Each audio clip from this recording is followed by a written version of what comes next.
पता लगे कि देश का प्रधानमंत्री बेईमान है, देश का गृह मंत्री, ये सरकार जो है बेईमान है, तो जब बेईमानों के खिलाफ आपने काम क्या किया?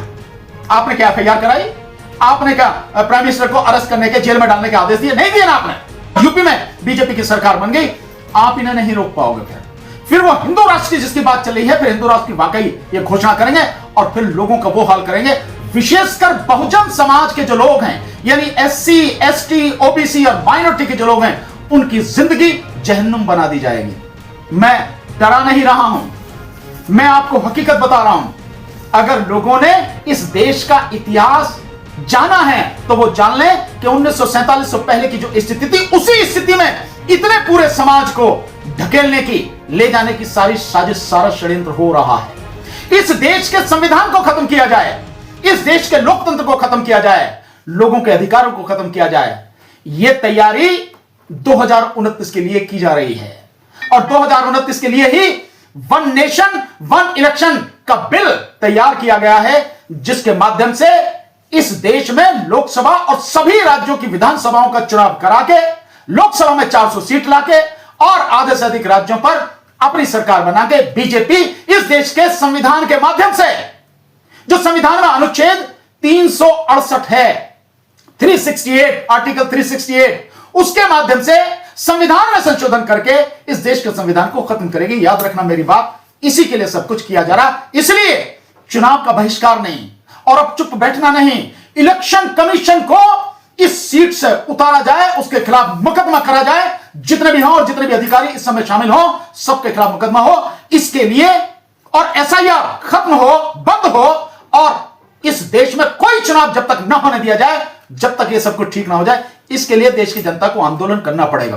करेगी तो देश और देश के बच्चों का भविष्य बच जाएगा, नहीं करेगी तो तबाही सब अपनी आंखों से देखेंगे। तो 2024 में जो इनको झटका लगा था लोकसभा में बीजेपी को, उसको पूरा करने के लिए ये सारा धांधली की जाएगी और 2029 में क्या 400 का आंकड़ा रहेगा? 100%। उसे चाहे इस बार कहे नहीं, लेकिन आंकड़ा वही रहेगा, क्योंकि उन्हें मालूम है कि संविधान में संशोधन की जो प्रक्रिया है, जो अनुच्छेद 368 में दी गई है, उसमें जो संशोधन किया जाता है और उसमें सब क्लॉज 2 में जो सारी व्यवस्था दी गई है कि इन चीजों में, अगर इन बातों में संशोधन करना होगा तो उसके लिए संसद के दोनों सदनों में, अलग अलग सदन में उनका बहुमत, जितनी कुल सीटें हैं उनका बहुमत, और साथ में 2/3 बहुमत उनका जो वोटिंग करेंगे, जो उसमें हिस्सा लेंगे, और इसके साथ में आधे से अधिक यानी 15 राज्यों का समर्थन चाहिए, और 15 राज्यों का भी समर्थन वहां की विधानसभाओं द्वारा पारित प्रस्ताव जब मिलेगा तभी उसमें संशोधन होगा। और उस संशोधन में क्या है यह भी जान लें, यह भी समझ लें। संशोधन में है कि केंद्र की शक्तियों का विस्तार कहां तक किया जाए, तो केंद्र की शक्तियों के विस्तार के विषय में है। राज्य की शक्तियों का विस्तार, उनको कैसे कंट्रोल किया जाए, राज्य की शक्तियों का, इस देश की सुप्रीम कोर्ट, इस देश की हाई कोर्ट, इनके विषय में प्रावधान है, ये कैसे काम करते हैं, तो इनको, न्यायपालिका को पूरी तरह से खत्म किया जाए। क्योंकि जब राजतंत्र होगा तो वो तो थानों से चलता है, राजतंत्र के लिए अदालतों की तरफ तो है नहीं, तो कैसे न्यायपालिका को खत्म किया जाए या बिल्कुल गुलाम बना दिया जाए, वो संशोधन, उसके लिए इनकी व्यवस्था, इनकी जरूरी है। साथ में जो केंद्र के विषय हैं, यानी जो 7th शेड्यूल 7वीं अनुसूची है, उसमें जो दिया गया है कि केंद्र किन विषय पर कानून बना सकता है, राज्य किन विषय पर कानून बना सकता है, और केंद्र और राज्य किन किन विषयों पर कानून बना सकते हैं, और जहां केंद्र का कानून किसी विषय पर होगा वहां राज्य का कानून वहां तक माना नहीं जाएगा। यह संवर्धित सूची में जो है, इस सबको हाथ में करने के लिए या इस सबको बदलने के लिए या पूरी तरह से केंद्र के कंट्रोल में लेने के लिए संशोधन किया जाएगा। और ये सारे के सारे वही संशोधन हैं। और इस जो आर्टिकल 368 है, इसकी भी संशोधन की जो प्रक्रिया है, उसको भी कैसे किया जाए, वो भी उसी में है। और किस तरह से आपके जो मौलिक अधिकार हैं उनको खत्म किया जाएगा, उसके विषय में। ये सारी की सारी चीजें जो हैं, ये सब उसी के माध्यम से हैं, तभी होगा ये सारा। इसलिए संवैधानिक तरीके से इस देश के संविधान को खत्म करने के लिए बीजेपी ये सारे काम कर रही है। और इसीलिए चुनाव आयोग उन्होंने एक गुलाम बनाया है, और इस गुलाम को वन नेशन वन इलेक्शन का जो बिल आ रहा है उसके माध्यम से अथाह ताकत देने की बात की जा रही है। यहां तक कि अगर किसी विधानसभा को भंग करना पड़े तो उसके लिए भी ताकत चुनाव आयोग को दी जा रही है, क्योंकि 2029 में जब लोकसभा चुनाव होगा उस समय सभी विधानसभाओं के चुनाव नहीं होंगे, बहुत सी विधानसभाओं का टेन्योर ही पूरा नहीं होगा। पर जब वन नेशन वन इलेक्शन के हिसाब से चुनाव कराना पड़ेगा तो उन विधानसभाओं को भंग करना पड़ेगा ना, पूरे देश की विधानसभाओं पे एक साथ चुनाव कराना पड़ेगा तो भंग करना पड़ेगा, और वो ताकत इलेक्शन कमीशन को देने की बात हो रही है। ऐसी चीजें बाहर निकलकर आ रही हैं। बहुत गंभीर मसला है देश की और देश के लोगों के अधिकार, जीने के अधिकार, और भयानक खतरा है। जब बिहार में एसआईआर हो रहा था और वहां से खबरें आ रही थी कि गड़बड़ हो रही है, तो विपक्ष ने बिहार में चुनाव होने ही क्यों दिया? नहीं, मैं आपकी बात से बिल्कुल सहमत हूं, और मैंने इस बात में इस विषय में कहा था, कहीं कहीं ये रूमर्स आ रही थी, कहीं कहीं ऐसी बात हो रही थी, कोई चर्चा कर रहा था कि भाई विपक्ष को जो है चुनाव का बहिष्कार करना चाहिए। तो मैंने कहा था बहिष्कार करने से कुछ नहीं होगा, आप कर लीजिए बहिष्कार, क्या फर्क पड़ता है। जम्मू कश्मीर में भी बहिष्कार हुआ था, आप बहिष्कार करेंगे, वो नकली पार्टियां, जब चुनाव आयोग उनकी जेब में है, चुनाव आयोग उनके गुलाम है, उनके लिए काम करता है, वही चुनाव आयोग में नकली पार्टियां, फर्जी पार्टियां, कई पार्टियां रजिस्टर कराएंगे, वही पार्टियां बिहार में जाके चुनाव लड़ेंगे, बीजेपी के ही लोग होंगे, उन्हीं के लोग होंगे, वो खड़े हो जाएंगे, निर्दलीय हैं वो खड़े हो जाएंगे और चुनाव हो जाएगा, कोरम पूरा हो जाएगा। आप करते रहिए बहिष्कार। बहिष्कार करना हल नहीं है, और मैंने इसलिए उस समय कहा था कि चुनाव का बहिष्कार नहीं, बल्कि विपक्ष को पूरी ताकत के साथ में लड़ना चाहिए इस बात के लिए कि हम किसी कीमत पर बिहार में चुनाव नहीं होने देंगे। अगर इस बात का आह्वान किया गया होता, अगर इस बात के लिए लड़ाई लड़ी गई होती, जिस तरह से राहुल गांधी जी ने, तेजस्वी ने, जिस तरह से उनकी पूरी टीम के लोगों ने वोट चोरी के विषय में, वोट चोरी को लेकर पद यात्रा की, वहां पर यात्रा की, बिहार में कई जिलों की यात्रा की, अगर उस आंदोलन को इस तरह से किया जाता कि न केवल वोट चोरी हो रही है, और वोट चोरी हो रही है इसलिए हम चुनाव होने नहीं देंगे बिहार में, चाहे जो हो जाए, और हर जिले में जबरदस्त, क्योंकि उनके पास पब्लिक की कमी नहीं है, लोग उनके पास बहुत बड़ी तादाद में है, बहुत बड़ी संख्या में है। बिहार की जनता बहुत बड़ी संख्या में राहुल गांधी जी के साथ में, तेजस्वी यादव जी के साथ में है। तो जब इनके साथ में है तो इन्हें उस तरह से आह्वान करना चाहिए, और भी कुछ नहीं तो सिंपल, अगर मैं कहूं कि 1 करोड़ वोटर तो हैं ही उनके साथ में, 1 करोड़ वोटर में से अगर 25 लाख लोग सड़क पर निकल के आ जाएं, सरकार की, चुनाव आयोग की किसी की हिम्मत नहीं है कि उस जनता के खिलाफ चली जाए, किसी की हिम्मत नहीं है। तो चुनाव का बहिष्कार न तो अब करना था और ना ही आगे करना है।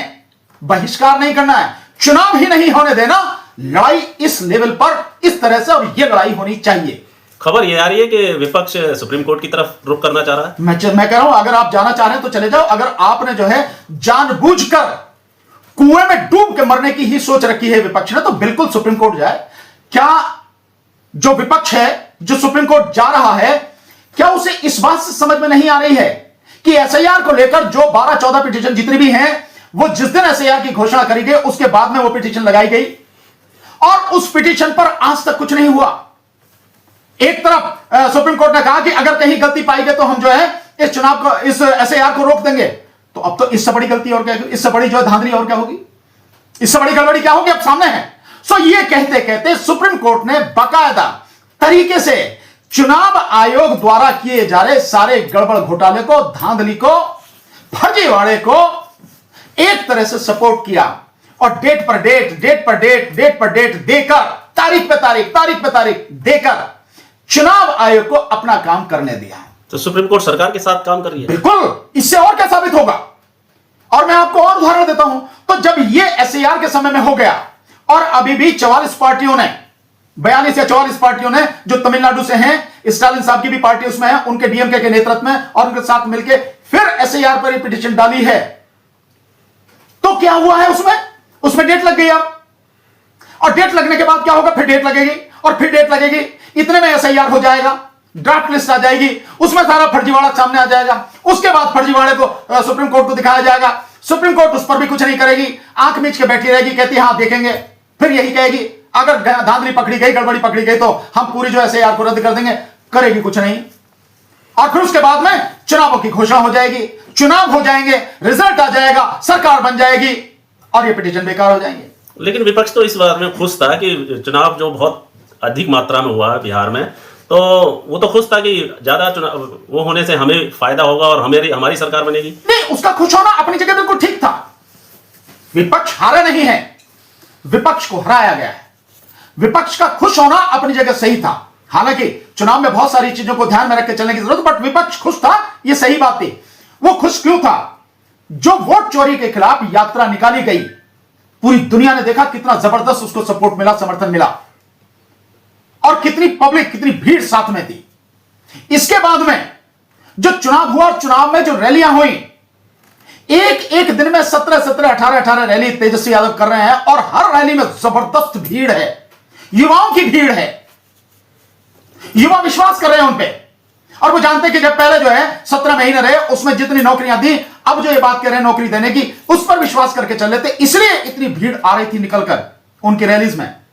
राहुल गांधी जी, प्रियंका जी, उन सबके रैली में भीड़ आ रही थी, लगातार भीड़ आ रही थी। तो उनका खुश होना बिल्कुल सही था, उसी हिसाब से था। लेकिन यह चुनाव आयोग के माध्यम से जो बेईमानी और धांधली की गई, यह परिणाम वो है।